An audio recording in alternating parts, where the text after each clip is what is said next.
이수진 의원, 국민의힘이 윤석열 후보의 자질 부족을 고백하고 있습니다. 김종인 국민의힘 총괄선대위원장이 오늘 의원총회에서 윤 후보에게 당이 원하는 대로 연기만 해달라 고 말했다고 합니다. 지지율이 떨어진 상황에 뭔가를 하긴 해야겠는데 그 해법이 후보에게 허수아비를 요구하는 상황입니다. 결국 국민의힘 스스로 윤 후보의 자질 부족을 고백했습니다. 김 총괄선대위원장은 윤 후보가 국민 정서에 맞지 않는 발언을 한다는 것도 인정하고 있습니다. 후보의 기본적인 철학이 국민 정서에 부합하지 못한다는 것인데 이를 토대로 나올 정책이 제대로 된 것일 수 없을 것입니다. 윤 후보의 자질 부족은 여러 방면에서 드러납니다.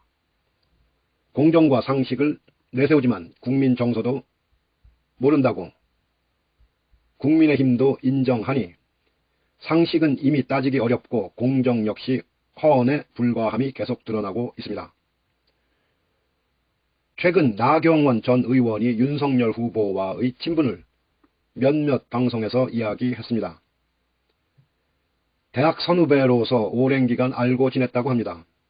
그 친분이 이어지는 사이에 검찰은 나경원 전 의원의 자녀 입시 비리, 흥신학원, 스페셜올림픽 사유화 등 많은 의혹을 2020년 연말까지 모두 불기소 처분합니다.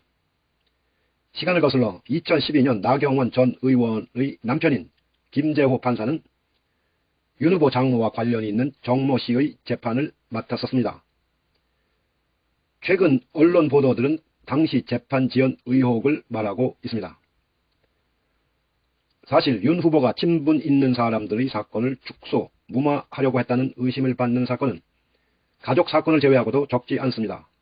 대표적인 것이 검언유착 사건과 윤우진 전 용산세무서장 관련 사건 등입니다. 모아놓고 보면 윤 후보는 오랜 기간 친분을 가진 이들에게 자신의 권한을 활용해 혜택을 준 건 아닌가 의심됩니다.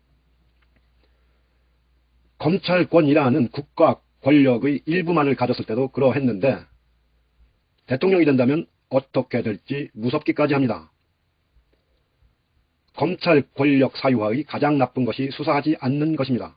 재판 전에 면죄부를 줄 수 있는 권한을 가진 사람이 바로 검사입니다. 범죄자에게 범죄 이상의 죄를 물어서는 안 되고 범죄 혐의에 대해서는 공정하게 수사해야 합니다. 검사 윤석열이 과거에 측근과 친분 있는 사람들을 위해 자신의 권한을 사용한 여러 의혹들을 볼 때 국가 전체를 위해 공정하게 공권력을 집행할 만한 사람도 못 되는 것 같습니다.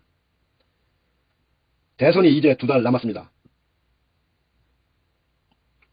민주주의의 기본인 토론도 거부하는 윤 후보가 대한민국의 미래를 책임질 사람이 될 순 없을 것입니다. 국민 여러분들의 현명한 판단을 간곡히 부탁드립니다. 이수진 의원.